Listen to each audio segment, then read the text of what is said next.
My father had 93 years, but it seemed short. In his seemingly long life of 93 years, it was short because it just seems like if we only had more time. Old Testament gives us a view of some people who live to be 500, 600, 700, 800, 900 years old. If I have a chance to ask, I will ask, how come we got shortchanged?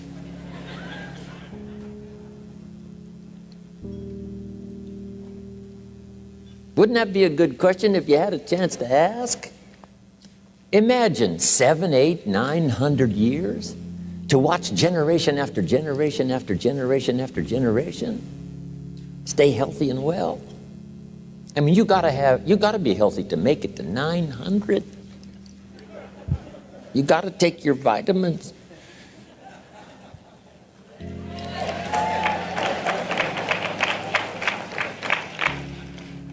I'm pushing the Bible, I'm pushing vitamins, I'm doing good today. So, the key is time is precious. Now let me give you Bill Bailey's description of time. Life is not just the passing of time.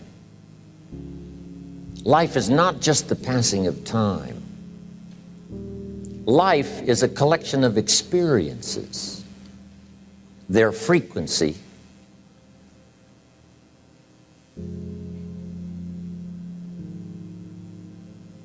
and their intensity.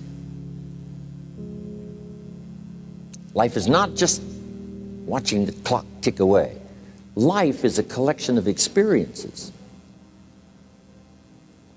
their intensity, their frequency. When my friend Mark died at age 44, someone says, that's young to die. But what if he lived 4 lifetimes in one? It might not be too young. So here's whatever the span of your life turns out to be, here's what you want to fill it up with: experiences and the intensity of those experiences.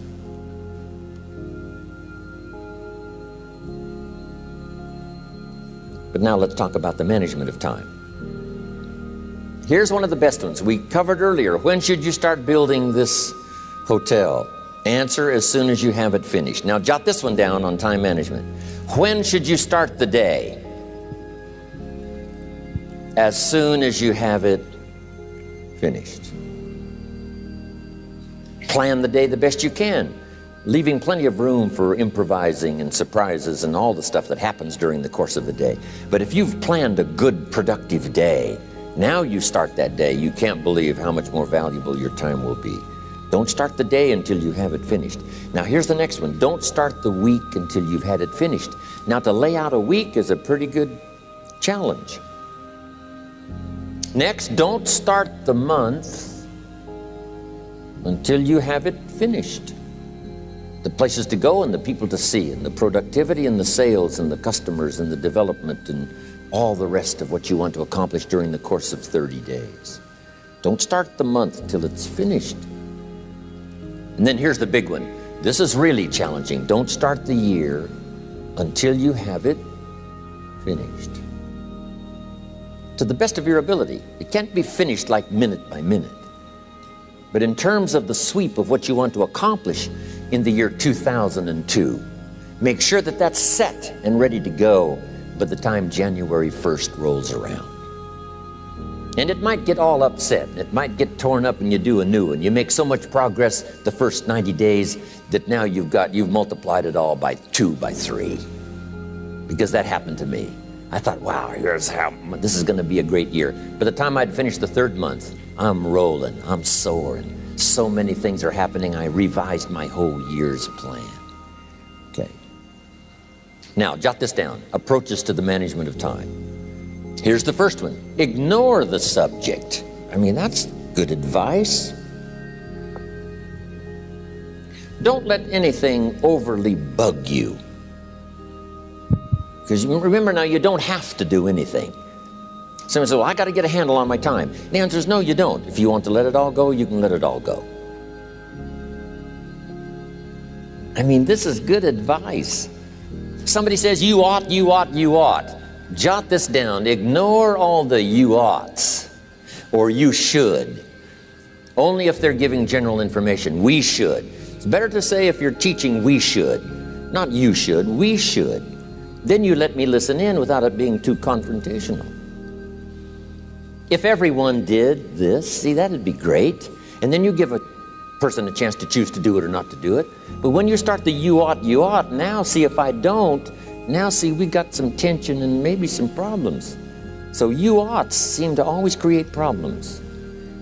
When you're talking to your kids, you say, no, if kids would do this, not always saying if you did this, life would be better, but if kids did this, life would be better. It's like making a little talk and letting them listen in. And then it's a little less confrontational. It gives us a choice. In one of my seminars, here's what I teach. All life form strives to the max of its potential except human beings. All life form strives to the max of its potential except human beings. How tall will a tree grow? As tall as it possibly can. You never heard of a tree growing half as high as it could. No, trees don't grow half. A tree drives its roots as deep as it can, reaches as high as it can, produces every leaf it can, every fruit it possibly can. To the max. Every life form strives to the max, except human beings. Now, why not human beings? Jot this down. You've been given the dignity of choice. You're not a robot. You don't have to repeat this year the same as last year. You can tear up last year's plan, develop a new plan.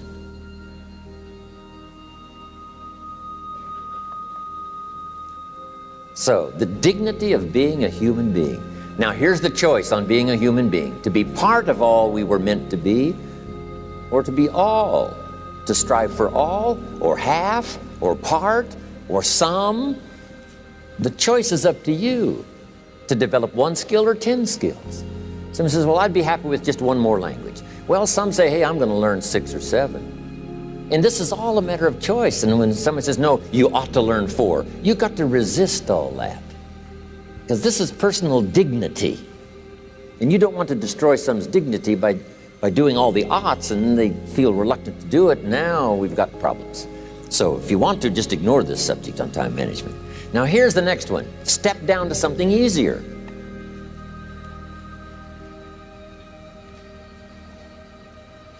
The guy's in sales, and he says, oh, I want to own the company. Finally owns the company. Now he's got no time to play golf. He said, when I was in sales, I was making big money playing golf 3 days a week. Heck with this owning something. Heck with managing. My life was never my own after I started to manage. I'm going back to sales. See, this is the key. If you're getting too pressed, you might consider stepping down to something with a little easier time pressure.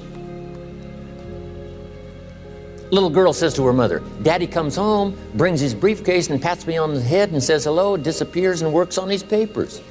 How come my daddy doesn't play with me? And her mother said, look, your daddy loves you very much, but he's so busy at work, he can't get it all done, he has to bring it home. He loves you, but that's why he can't play with you. And the little girl said, why don't they just put him in a slower group? So, jot this down now. If you don't have time for your kids, you might consider joining a slower group. Remember when I said some things I went for cost me too much? So reconsider. Next key to time management, and that's work longer and harder. But see, there's a limit to that. I almost lost my health the first year. I went so crazy about personal development and achievement. I just went bonkers. You know, I told you I was skinny, but at the end of that first year, I was a walking shadow. And then it suddenly occurred to me, what if I got rich and too ill to spend it? I mean, that was a shocker. So I started, you know, developing a little more reasonable. Because I said, if 12 hours won't do it, I'll work 14. If that won't do it, I'll work 18. I mean, how many hours it takes. And sure enough, it cost me too much. So see, working longer and harder for some might be appropriate. You know, if you're just sitting around not doing that much, this might be good, work longer and harder. But you can only work so hard. Here's the key, not to work harder, but smarter. When you've worked as hard as you can, doing the best you can in terms of physical output in the time, reasonable time. Now here's the ultimate in the management of time, and that is you simply become more skillful. When I first got into sales, You know, I was around people that could get, 9 out of 10, 8 out of 10. And when I first started, I could only get 1 out of 10. But here's what I did. I worked around the clock, so that I would make up in numbers what I lacked in skill. That's good in sales. You got to jot that down. When you're new, you make up in numbers what you lack in skill. Now, when you become more skillful, the numbers can go down because now your persuasive ability and all of that is now so high that you don't need to put as many numbers out. But at first, if you want to compete or if you want to really get good, you've got to put in the numbers. But if you get more from yourself, develop more of yourself, now the time management becomes an easier task. Now here's the next thing. Either you run the project or it runs you. I've found out when you start something, at first you're in charge. All of a sudden, a year later, it's in charge. Some of the companies I started, I'm telling you, I'm in control. A couple of years later, I'm out of control. At first, I've got it on the run. 2 years later, it's got me on the run. Haven't got enough time. I'm dizzy with trying to get it all done. So here's part of the key, and that's to get in charge. Say, I'm going to take charge of my health. One of my albums is entitled, Take Charge of Your Life. Take charge of your time. Take charge of your resources, which we're going to talk about next. Take charge of your health. You're the one that's responsible for it. It's not a requirement of society that you not have a heart attack and take care of your family. That's not a requirement of society, but you must make it a requirement of yourself. Society doesn't require that you build a financial wall around your family nothing can get through. That's not a requirement of society. It's a requirement you impose on yourself to build a financial wall around your family nothing can get through. So impose on yourself this self-development of being in charge, taking charge of your life and your health and your future and your responsibilities and all the rest. Next, reasonable time is enough time to achieve all of your goals. Just jot that down. Reasonable time is enough time. I had to learn that. Reasonable time is enough time. Here's why. It's not the hours you put in, it's what you put in the hours. If you start depositing greater ideas into the hours you've got later than now, I'm telling you, later you can't believe the productivity that will flow. The ideas you can't think of now, a year from now, they'll start to flow. And when you deposit those ideas in the hours you've got, productivity multiplies by 2, 3, 5, 10. Next, time management essential. We've already covered the first one, a written set of goals. And then do priorities on your goals. What's important this week? What's important this month? Here's the next one. Often review. Just go over your goals to make sure that your list is working for you. It's got you inspired. It's got you turned on.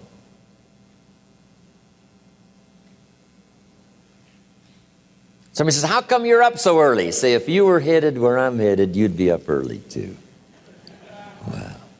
If you were going to meet who I'm going to meet, you'd be up early. If it was going to stack up for you like it's stacking up for me, you'd be getting up early. Wow. Here's some more time management essentials. Learn to study what we call majors and minors. You pick up the phone. Here's what you must say when you pick up the phone. Is this a major conversation or a minor conversation? If it's minor, a few pleasantries and you're done. If it's major, maybe you've got to make a few notes. So here's the next one. Important conversations, make an agenda before you make the call. Just jot down a little agenda.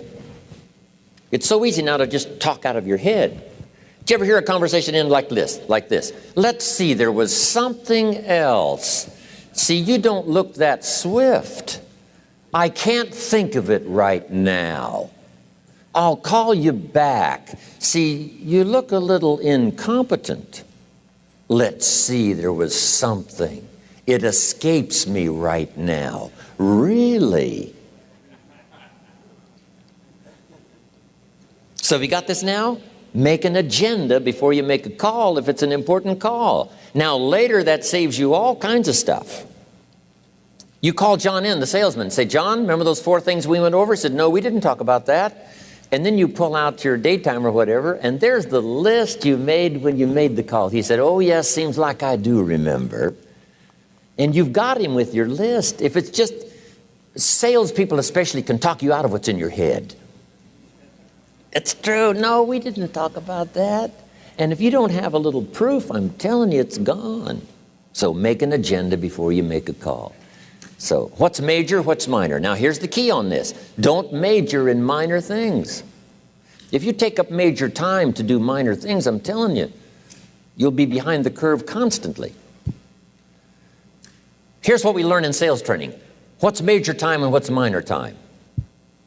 Here's minor time, thinking about prospects. Here's minor time, making lists of prospects. Here's minor time, keeping books on prospects. Here's minor time, going to see the prospect. Here's minor time, evaluating the prospect after you've been there.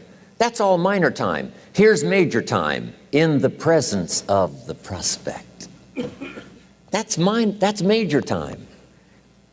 And if you took a look, if you're in sales and you took a look at a week, you'd say, my gosh, I'm spending 90% of my time on the minor stuff and so little time on the major stuff in the presence of. How many hours in the presence of in my day? How many hours in the presence of during my sales week? Because the time that really counts is in the presence of the prospect. Majors and minors. Here's another key time management essential. Don't mistake movement for achievement. It's easy to get faked out by being busy. Guy comes home at night all exhausted, falls in the chair and says, oh, I've been going. Here's the big question. Doing what? It's not the going. Some people are going, and they're doing figure eights. I mean, their progress is small. So don't mistake movement for achievement. Here's another one in sales we learned. Don't mistake courtesy for consent. If somebody's pleasant and they nod, you say, oh, they're going to buy. No, they're courteous. You can't mistake courtesy for consent.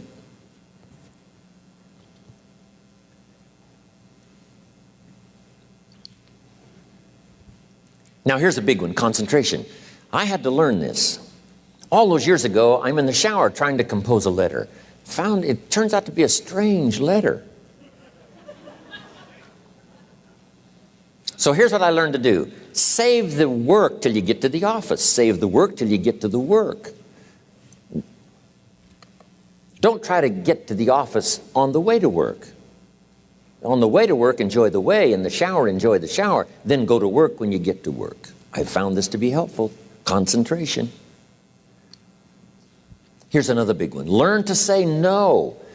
I'm telling you, in such a social society we have now, it's so easy to try to be a nice person, saying yes, yes, yes to everything. Find yourself overloaded. Now you got to call and make the, well, gosh, you know, all the time it takes to back out of something that you said yes to too quickly.